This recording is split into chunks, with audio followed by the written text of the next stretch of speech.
हमें अगले दिन का सीन दिखाया जाता है जहाँ पे रिशेल हमें बताती है मैग और उसका हस्बैंड वो वापस लिंटन पहुँच गए और उन्होंने मुझे इंसिस्ट किया था कि मैं भी उनके साथ चलूं, लेकिन मेरे पास कोई चॉइस नहीं थी कि मैं उनको मना कर दूं क्योंकि मुझे बहुत सारी चीज़ें करनी थी। मोर इम्पोर्टेंटली वो सोचती है एक जगह है जहां मुझे वापस लौटना है। तो तब वो अपने घर में वापस आती है तो तभी वहां पर उस कमरे के सामने पहुंच के फ्रीज हो गई थी। वो सोचती है एक ऐसा घर जहां पर कोई लोग ना हो, जहां पे मेरी मॉम नहीं है, ये जगह तो बहुत ज्यादा क्वाइट है। लेकिन तब वो सोचती है अभी के लिए जो इम्पोर्टेंट है मुझे उसको हैंडल करना पड़ेगा। तो वो आना के पास आई थी। वो कहती है मैं चाहती हूँ कि मैं अपनी मदर की थिंग्स को सॉर्ट आउट कर लूँ। तो आना कहती है क्या आप उनको रखने नहीं वाली? तो रिशेल कहती है नहीं, मेरी मॉम के लिविंग रूम में जो सारी की सारी चीजें हैं ना, मदर ने तो उनको बिना उसके किसी फायदे के ऐसे ही बस जमा करके रखा था क्योंकि उनको बस स्पेस भरनी थी। लेकिन कुछ खास चीजों के अलावा बाकी की सारी चीजें वो तो मैं बेच के थोड़े से पैसे कमा सकती हूँ, और वहां पर तो कुछ एक्स्ट्रा चीजें थी जिनका कोई काम ही नहीं था। तो रिशेल कहती है आना क्या इनमें से तुम्हें कुछ चाहिए? अगर तुम्हें चाहिए तो मुझे बता दो, मैं तुम्हें दे सकती हूँ। तो आना कहती है गुडनेस माय लेडी, आपकी मदर की कोई भी चीज मैं डिजर्व नहीं करती। तो हमारी हीरोइन हंसते हुए कहती है मुझे लगता है कि हर एक चीज को यहाँ रखना थोड़ा बर्डन सम हो जाएगा, इसी वजह से हमें जरूरत की चीजों के अलावा सबको बेच देना चाहिए। तो तब वो कहती है लेकिन मुझे लगता है कि यहाँ पर जो सारे जूल्स और गोल्ड मेरी मोम ने जमा किया था ना, उससे हमें कुछ पैसे भी मिल जाएंगे। वो सोचती है बिल्कुल, जैसे यहाँ के आइटम्स यूजलेस हो गए हैं ना, मुझे नहीं पता था कि मेरी मोम की एक्स्ट्रा वर्जन वो भी इसी तरह एक एम्प्टी वे से खत्म हो जाएगी। तो तभी रिशेल आना का हाथ पकड़ते हुए कहती है और बाद में मैं प्लान कर रही हूँ इस घर को भी बेच दूं। एक बार ये सब कुछ बिक गया ना तो पीछे जो पैसे बचेंगे मैं उन पैसों को आधा तुम्हें दे दूंगी, इससे तुम और नैनी एक और घर खरीद के वहां पर रह सकते हो, ठीक है? और अगर ये ठीक रहेगा तो सेंट्रल डिस्ट्रिक्ट में एक घर खरीद लेना। तो आना कहती है क्या माय लेडी, आखिर आप ये क्या कह रही हैं? तो हमारी हीरोइन कहती है प्लीज मना मत करना, क्योंकि वैसे भी अभी तक मैंने तुम लोगों को ज्यादा सैलरी दी नहीं है। लेकिन तब वो सोचती है जब थॉमस टलप उसने हमारे घर के ऊपर कर्जा चढ़ा दिया ना सारी की सारी जायदाद हड़प कर, तो पीछे बाकी सारे सर्वेंट्स वो चले गए थे, मेरे पास कोई नहीं बचा था और ना ही मेरे पास इतने पैसे थे कि कर्जा चुकाने के साथ साथ अपने सर्वेंट्स को सैलरी दे सकूं। मुझे लगा शायद मैं और मेरी मोम अकेली रह जाएंगी, लेकिन तब उस सिचुएशन में भी मेरी नैनी जुआना और आना वो दोनों यहाँ पर थी। उन्होंने कहा हमें कोई सैलरी नहीं चाहिए, हम हमेशा आपके साथ रहेंगे, अगर हम ओवरस्टेप नहीं कर रहे ना तो आप बिल्कुल हमारी फैमिली की तरह है ना? तो तब हमारी हीरोइन सोचती है मेरी प्रीशियस फैमिली, मेरी लाइफ लॉन्ग बेनिफैक्टर आना और नैनी है। तो रिशेल कहती है मैं बहुत ज्यादा थैंकफुल हूँ इस सब टाइम के लिए आना। तो आना कहती है रुके तो सही मिस, क्या आप मुझे डिसमिस करने का प्लान कर रही हैं? मैं तो अपनी पूरी की पूरी जिंदगी आपके साथ गुजारने का प्लान कर रही थी। तो रिशेल कहती है नहीं ऐसा नहीं चलेगा, तुम्हें शादी भी तो करनी पड़ेगी ना।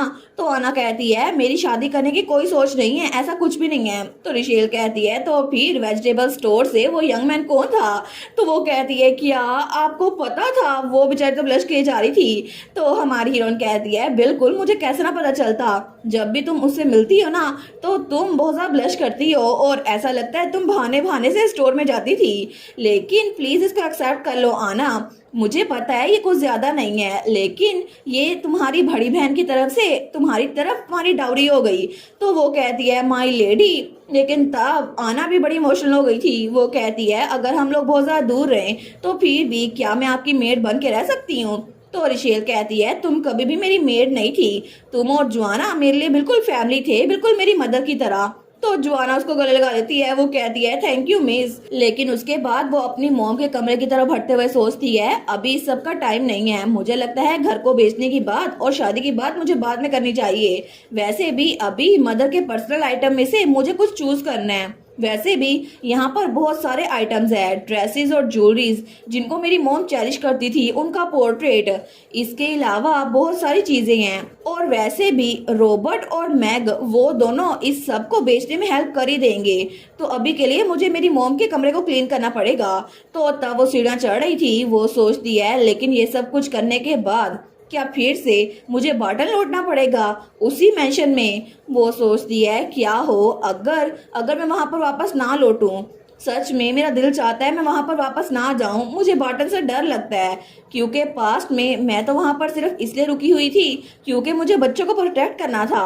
लेकिन अब मुझे लगता है मैं बहुत ज़्यादा थक गई हूँ। मुझे लगता है कि वो बच्चे वो भी अब तो बिल्कुल रोजीज हैं, जैसे वो असल इंसान नहीं है। लेकिन आखिर मैं कब तक स्ट्रोंग रह पाऊंगी और कब तक फाइट करती रहूंगी। और नेस्टली मैं कभी भी इसमें इन्वॉल्व नहीं होना चाहती थी। तो तभी वो वहाँ आगे बढ़ रही थी। वो सोचती है मैं अपने फादर को मिस कर रही हूँ। लेकिन तभी वो अपनी मदर के कमरे के बाहर पहुंचती है। वो सोचती है अगर मैं अपनी आंखें बंद करूं और बहुत लंबे अरसे तक सो जाऊं तो क्या पता मैं इस ख्वाब से उठ जाऊं और ये जगह बहुत ज्यादा स्वीट हो, है ना। लेकिन जैसे वो अपनी मोम के कमरे का दरवाजा खोलती है ना तो वहां पर उसे कुछ खुशबू आती है। तो रिशेल कहती है क्या ये सेंट, लेकिन वो सेंट तो बहुत ज्यादा स्ट्रॉन्ग थी। वो सोचती है ये सेंट तो दरवाजा खोलते ही मेरे सामने आ गई है, लेकिन ये है किसकी। तो तभी वो जल्दी से पूरा दरवाजा खोलती है तो वहां पर रोजेस की सेंट थी। तो रिशेल ये देखकर बहुत ही ज्यादा शॉक हो गई थी। वो सोचती है ये तो इम्पॉसिबल है, आखिर ये रोजेस ये यहाँ पर क्या कर रहे हैं, क्योंकि ये रोजेस तो बिल्कुल बेड के पास पड़े हुए हैं और ये अभी भी ऐसे लग रहे हैं जैसे बिल्कुल फ्रेश तोड़े गए हों। और इनकी चमक ये अभी तक बिल्कुल वैसी ही है, बिल्कुल वैसी चमक जैसी मुझे बार्टन में देखने को मिलती थी। ये रोजेस बाकी रोज से भरे हैं और इनकी खुशबू बहुत ही ज्यादा है। और ये तो बहुत ज्यादा रेड है, मुझे लगता है ये बार्टन की रोजेस है। लेकिन तभी वो चिल्लाते हुए नीचे की तरफ भागती है। वो कहती है आना आना। तो तभी वो वहां पर सीढ़ी के पास पहुंची थी। तो अना कहती है माय लेडी क्या आपने मुझे बुलाया। तो तब रिशेल उसको तो सांस चढ़ा हुआ था। तो आना कहती है गुडनेस माय लेडी आपकी सेहत बिल्कुल ठीक नहीं लग रही, क्या हुआ है आपको, क्या वहां पर कोई बग था या फिर आपको कुछ और मिल गया। तो हमारी हीरोइन कहती है आना, और उसके हाथ में वो फ्लावर्स पकड़े थे। वो कहती है क्या तुम्हें पता है ये क्या है, ये मेरी मोम के कमरे में मिले थे। तो आना कहती है रोजेज मुझे लगता है अभी इनका सीजन नहीं है, पता नहीं ये मैडम के कमरे में क्या कर रहे थे। लेकिन तभी आना को कुछ याद आता है। वो कहती है अरे हाँ अगर हम रोजेस की बात कर रहे हैं तो ये तो मैडम के कमरे में स्टार्ट से थे ना। मुझे लगता है ये रोजेस ये तब आए थे जब बार्टन से उनको एक लेटर मिला था, उसके साथ ये रोजेस थे। तो हमारी हीरोइन कहती है क्या मेरी मदर को बार्टन से किसी ने बुके सेंड किया, लेकिन कब। तो आना कहती है ये तकरीबन तब का टाइम था जब वो सिल्वेस्टर में आपसे मिलके वापस आई थी। मुझे अभी तक याद है कि उनको ये रोजेस बहुत ज्यादा अच्छे लगे थे। उन्होंने तो खुद पर्सनली इन रोजेस को ट्रिम किया था और उनको वेस्ट में सजाया था। लेकिन वो कुछ सोचते हुए कहती है पता नहीं अभी ये रेड हो गए हैं। तो रिशेल कहती है क्या मतलब। वो कहती है जब ये पहले यहाँ पर आए थे ना तो ये व्हाइट रोजेस थे, लेकिन अब ये रेड हो चुके हैं। तो रिशेल कहती है ये व्हाइट थे। वो कहती है बिल्कुल मुझे अच्छे से याद है, ये तो बिल्कुल ऐसा लग रहा था जैसे फ्रेशली पिक किए गए हों, लेकिन इतने लंबे अरसे बाद भी ये अभी तक बिल्कुल फ्रेश लग रहे हैं। ऐसा लगता है ये मुरझाए नहीं है। लगता है कि ओटिस फैमिली ने बहुत ज्यादा जड़ी बूटियों का इस्तेमाल किया था जिसकी वजह से ये रोजेस अभी तक मुरझाए नहीं है। लेकिन हमारी हीरोइन सोचती है रोजेस जो पहले व्हाइट थे और अब रेड हो चुके हैं, ये चीज तो मुझे बहुत ज्यादा डरा रही है। लेकिन तभी उसे बार्टन के रूल्स याद आते हैं जिसमें लिखा था अगर आपको कोई रोज मिले जो कि व्हाइट से ज्यादा रेड हो तो फिर हम आपकी मदद नहीं कर सकते, उसको अपने बेड के किनारे छोड़ दें। तो रिशेल सोचती है नहीं ये सारे तो बार्टन के रूल्स थे, आखिर ये इतनी दूर मेरे घर में ये रूल्स क्यों अप्लाई हो रहे हैं। और ऐसा लगता है कोई अजीब सी चीज है, कोई पावर है जो कि मेंशन से बाहर भी चीजों को इन्फ्लुएंस करती है। तो वो सोचती है और उन रूल्स को तोड़ने का मतलब था कि आधी रात को डेड ऑफ द नाइट के दरमियान हालवे में गुजारना, जैसे कि मैंने पहले एक्सपीरियंस किया था। तो तब वो सोचती है रोजेस रूल्स मदर मेंशन, बिल्कुल ये रोजेस ये रूल्स मेरी मोम ये मेंशन, मुझे अभी तक कुछ समझ क्यों नहीं आ रहा और मेरी मोम के पास ये रोजेस कैसे आ गए। तो आना कहती है माय लेडी। हमारी हीरोइन सोचती है क्या हो कि अगर ये अब नॉर्मल बीइंग जिसको मैं समझ रही थी कि वो कोई चीज है, वो असल में ये रोजेस ही हैं जो कि पूरे मेंशन में फैले हुए हैं और इनकी जड़ें शायद यही वजह है कि इसकी वजह से सिर्फ मेंशन ही हॉन्टेड नहीं है बल्कि जहाँ पे ये रोजेस जाएंगे वो चीज भी बहुत जरा बदल जाएगी। लेकिन तब वो सोचती है क्या मेरी वजह से मेरी मॉम को ये रोजेस सेंड किए गए जिसकी वजह से उनकी मौत हो गई।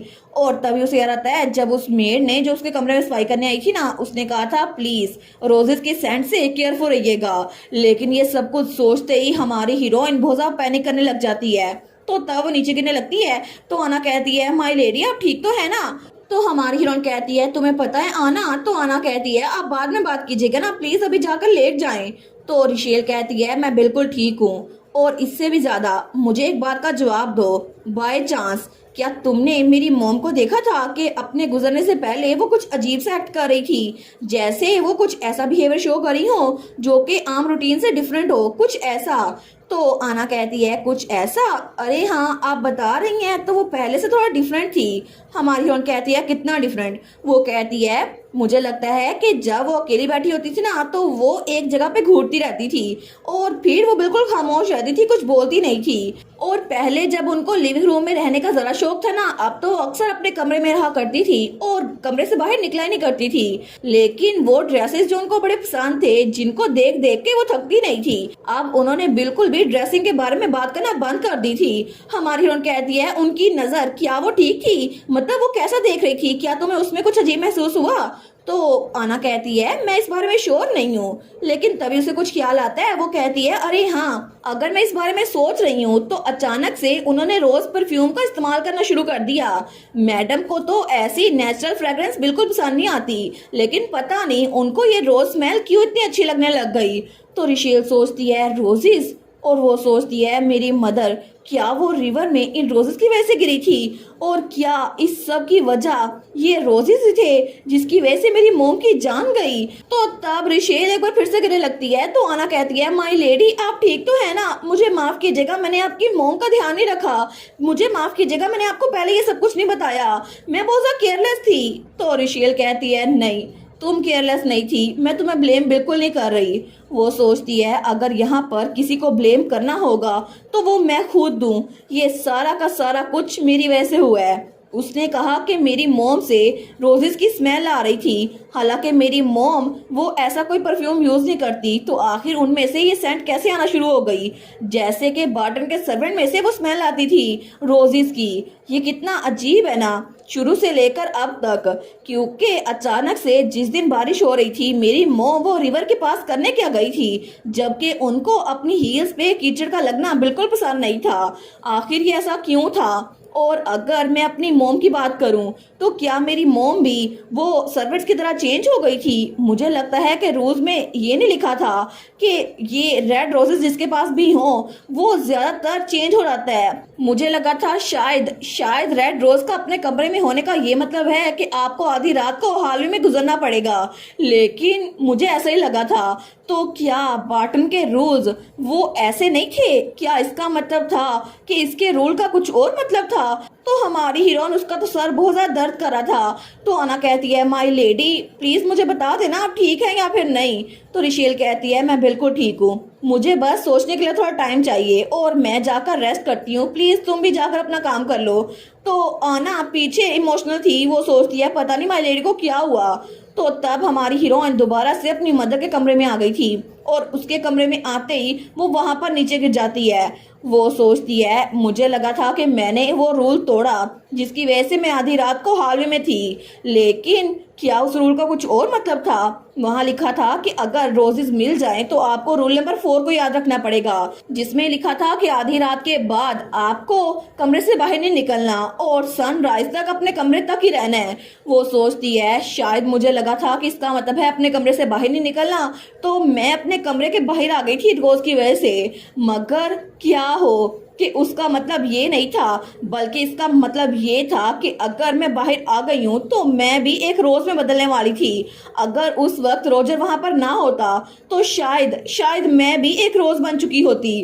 तो तब वो उस रोज को अपने हाथ में पकड़े हुए थी। वो सोचती है ये कौन हो सकता है, कौन होगा जिसने मेरी मदर को रोजेस सेंड किए, आखिर वो कौन होगा। मदर, मेरी मदर, मुझे लगता है उनकी जान मेरी वजह से गई। मेरी मदर जो अचानक से अजीब सा बिहेव करना शुरू हो गई और उनमें से रोजेस की सेंट आना शुरू हो गई।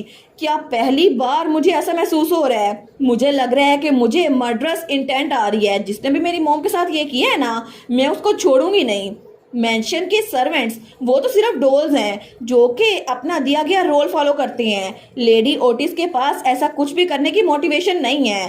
ट्विंस अभी बहुत ज़्यादा छोटे हैं और एलन ओटिस के पास कोई पावर नहीं है। तो कौन, आखिर कौन हो सकता है जिसने मेरी मदर को रोजेस भेजे थे?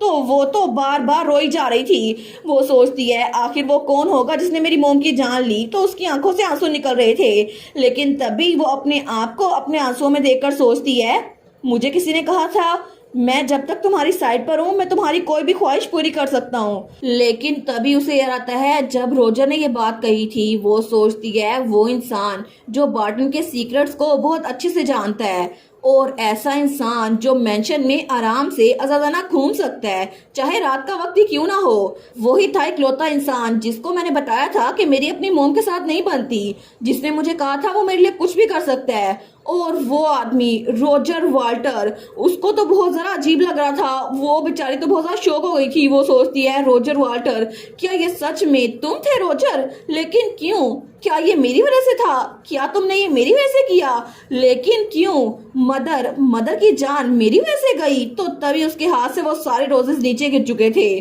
तो तब उसके हाथ कांप रहे थे। वो सोचती है मेरी वजह से, क्योंकि मैं उस मेंशन में गई, इसी वजह से मेरी मोम की जान गई। लेकिन तभी वो रख के अपने मुंह पर थप्पड़ मारती है, और तब उसका गाल बहुत ज्यादा दर्द कर रहा था। वो सोचती है मुझे मुझे हिम्मत नहीं हारनी होगी। अपने आप को संभालो रिशेल हावर्ड, क्योंकि अभी अपने आप को ब्लेम करने का टाइम नहीं है। मैं अभी भी बहुत ज्यादा डरी हुई हूँ बार्टन से।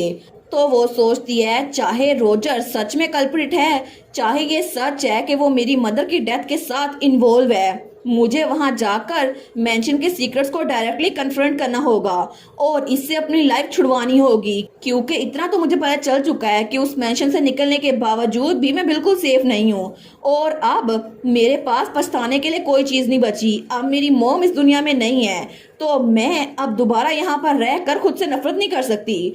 और तब वो बताती है इसीलिए मैं दोबारा से सिल्वेस्टर जाने के लिए ट्रेन पर बोर्ड हो गई। और वो सोचती है ये 2 हफ्तों के बाद मैं वापस लौट रही थी, मैंने सब कुछ खत्म कर लिया जो मुझे करना था। आना रॉबर्ट और लेडी एलिसन के साथ मिलकर सब कुछ रैप अप कर लेगी। इसके अलावा जब मैं यहाँ से पहली बार उस मेंशन में जा रही थी तो मैं बहुत ज़्यादा नर्वस और एक्साइटेड थी, लेकिन इस बार ये बिल्कुल भी एक्साइटमेंट नहीं है। मुझे लगता है कि इस बार ऐसा कुछ भी नहीं है, मुझे वहां जाने की इतनी जल्दी नहीं है। और तब वो सोचती है जब वो पहली बार इस ट्रेन से बार्टन में जा रही थी ना, तो किसी ने कहा था आप बार्टन के एक एम्प्लॉय हैं। मिस आप तो पहली एम्प्लॉय हैं जिससे मैं पहली बार मिली हूँ, क्योंकि मैंने कभी भी किसी एम्प्लॉय के बारे में नहीं सुना। रूमर्स में भी मैंने यही सुना था कि जो लोग उस मेंशन में जाते हैं ना उसके बाद पता नहीं वो कहाँ चले जाते हैं, क्योंकि हमने तो सुना था वो मेंशन लोगों को डिवोर कर लेता है। आपको भी केयरफुल रहना पड़ेगा मिस, अगर पॉसिबल हो ना तो वहां पे मत जाइएगा। तो तब तो रिशेल ने ये बात हंस के टाल दी थी, लेकिन वो सोचती है इस बार ये ट्रेन फिर से अपने रास्ते से गुजरी और उसके बाद फिर से मैं उस ब्लैक फॉरेस्ट से गुजरी, लेकिन एक बार फिर से मेरी आंखों के सामने वो beautiful noble lady like mansion आ गया और ये बग्गी उसी मेंशन के सामने जाकर रुकी। लेकिन जैसे उसकी बग्गी वहां पर रुकती है ना, तो वहां से जल्दी से कोई भागता हुआ उसकी बग्गी की तरफ आता है, और वो था रोजर। वो दरवाजा खोलते हुए कहता है रिशेल। वो तो बहुत खुश था। वो कहता है मैं आपके यहाँ पहुंचने का हर रोज इंतजार कर रहा था। वो तो उसको देखकर बहुत ही ज्यादा खुश था। वो बिल्कुल जेंटल होते हुए उसकी तरफ हाथ बढ़ाते हुए कहता है मैंने आपका इंतजार किया, मुझे यकीन था अगर ये आप है ना तो आप जरूर लौटेंगी। और ये सोचकर ही मुझे बहुत ज्यादा खुशी हो रही थी। तो रिशेल भी उसके सामने स्माइल करते हुए कहती है बिल्कुल, लेकिन वो दिल में सोचती है तुम्हें पता है रोजर, क्या तुमने ही मेरी मदर को रोजेस भेजे थे? क्या तुम ही थे जिसकी वजह से मेरी मदर वो इनह्यूमन बन गई और उन्होंने अपने आप को रिवर में छलांग लगाने पे मजबूर कर दिया? ये रिडिकुलस है ना। मैं सच में अभी तक प्रे कर रही हूँ कि ये तुम ना हो, क्योंकि तुम ही वो इंसान थे जिसने मुझे आगे बढ़ने की हिम्मत दी, और तुम ही मेरे सेवियर थे जिसने कितनी बार मेरी हेल्प की थी। तो आखिर क्यों तुमने ये कहा था कि तुम मुझे पसंद करते हो, और तुमने ये क्यों कहा था कि मेरे कॉन्ट्रैक्ट खत्म होने के बाद मैं तुम्हारे साथ पूरी दुनिया घूमूं? लेकिन आखिर में ये सब कुछ करने के बाद क्या तुमने सच में मेरी मॉम की जान ली है?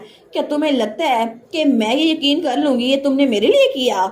आखिर तुम्हें मुझसे क्या चाहिए? आखिर तुम हो कौन? लेकिन वो उसके सामने इसमें से कुछ भी नहीं बोलती। तो रोजर तो उसका हाथ लेकर आगे बढ़ रहा था। वो सोचती है लेकिन मुझे केयरफुल रहना होगा। तो वो स्माइल कर कहती है ऑफ कोर्स मुझे वापस आना ही है ना, क्योंकि बार्टन में बहुत बहुत सारी चीजें हैं जो मुझे करनी है। तो रोजर उसका हाथ पकड़ते हुए कहता है चलो चलते हैं हमारे मेंशन में, क्योंकि आपके लिए सारी की सारी चीजें बिल्कुल वैसी ही हैं। तो तभी हमारी हीरोइन की नजर वहां पर ऊपर खिड़की में पड़ती है जहां पर एलन ओटिस का कमरा था। तो वहां पर एलन एक बार फिर से उसको खिड़की से देख रहा था, लेकिन वो उसको वापस आता हुआ देखकर एक बार फिर से परेशान हो गया था। तो तभी हमारी हीरोइन वो भी आहिस्ता आवाज में उससे दूर से कहती है मेरा इंतजार करो। तो तब एलन थोड़ा सा चौंकता है, लेकिन तब हमारी हीरोइन वो आगे बढ़ रही थी, रोजर उसके सामने था।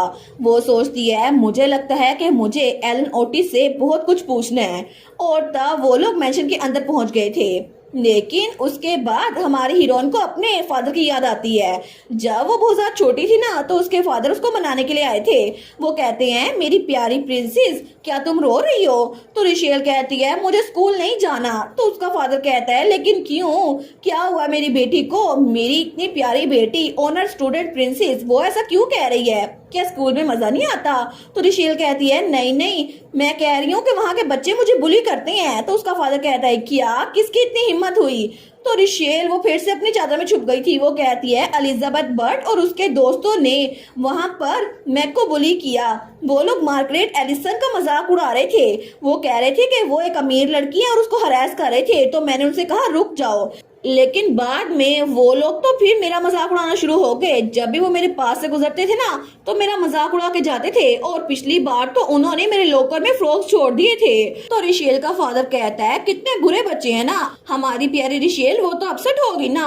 तो रिशेल कहती है आपको पता भी है मुझे किस बात पे ज्यादा गुस्सा आ रहा है? तो वो जल्दी से अपनी चादर उतारते हुए कहती है सारे के सारे बच्चे उसी की साइड ले रहे हैं। और आपको पता है मैं शुरू शुरू में बड़ी फ्रस्ट्रेटेड थी, लेकिन अब मैं अपसेट हूँ। मुझे नहीं पता आखिर ये सब कुछ मेरे साथ क्यों हो रहा है। तो उसका फादर कहता है अच्छा, क्या तुम्हें पछतावा हो रहा है कि तुमने लेडी एलिसन की हेल्प की? हमारी उन कहती है बिल्कुल भी नहीं, मुझे इस बात का कभी पछतावा नहीं होगा। मैंने जो किया बिल्कुल ठीक किया। तो उसका फादर कहता है अच्छा, तो क्या वो लोग गलत थे जिन्होंने तुम्हारी दोस्त को बुली किया? वो कहती है बिल्कुल, लेकिन मुझे ये समझ नहीं आ रही आखिर इस सब से मुझे क्यों गुजरना पड़ रहा है। ऐसा लगता है कि पूरी की पूरी दुनिया मुझसे नफरत करती है। अभी कुछ अरसे पहले ही उन्होंने मेरे होमवर्क के ऊपर इंक फेंक दी थी, हालांकि मैंने पूरी रात जाग के होमवर्क किया था और टीचर ने मुझे छड़ी से मारा कि मैंने अपना होमवर्क सही से नहीं किया। तो उसका फादर उसके सर पे रखते हुए कहता है जब तुम्हें बहुत ज्यादा थकावट हो ना और तुम अपसेट हो जाओ तो दिल खोल के रो लिया करो रिशेल, जब तक तुम ठीक नहीं हो जाती।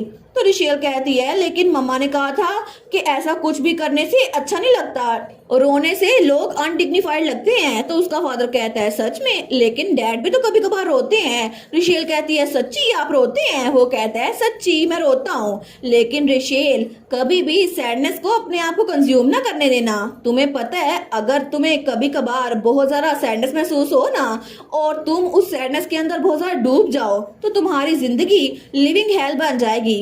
जितना चाहो उतना रो लो, जितना चाहो उतना गुस्सा कर लो और उसके बाद इस सब को पीछे धकेल दो और फिर आगे बढ़ जाना कॉन्फिडेंटली। मैं यही चाहता हूँ कि तुम ऐसे डायरेक्शन में आगे बढ़ो जिसमें तुम्हें यकीन हो। लेकिन तब प्रेजेंट में हमारी हीरोइन वो सुबह के टाइम अपने बेड पे रो रही थी, लेकिन तब वहां पे चिड़ियों के चहचहाने की आवाज आती है। तो वो उठते हुए सोचती है मैं जितना चाहूँ उतना रो सकती हूँ, बिल्कुल मैं जितना चाहूँ उतना गुस्सा कर सकती हूँ, मैंने वो कर दिखाया। लेकिन तभी वो उठती है, अपनी चादर को तह लगाती है और अपने बाल बनाती है। लेकिन तब वो आईने के सामने खड़ी खुद को तैयार कर रही थी। वो सोचती है उसके बाद मुझे उस डायरेक्शन में बढ़ना होगा जिस पे मुझे यकीन है। और रोज मेंशन, ये बार्टन मेंशन, मैं यहाँ पर एक बार फिर से आ चुकी हूँ। तो अपने आप को शीशे में देखकर सोचती है नाइस, तो चीजें अब फिर से शुरू होने वाली हैं, लेकिन इस बार मैं बिल्कुल भी पीछे नहीं हटूंगी और ना ही डरूंगी।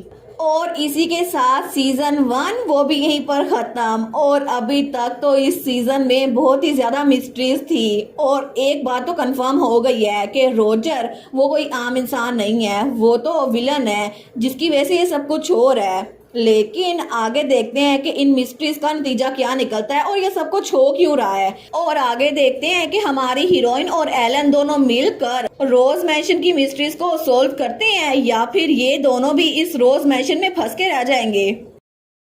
और इसी के साथ ये वाला पार्ट यहीं पर ख़त्म। तो आप लोग बताइएगा आप लोग को ये पार्ट कैसा लगा और वीडियो को लाइक और चैनल को सब्सक्राइब लाजमी कीजिएगा।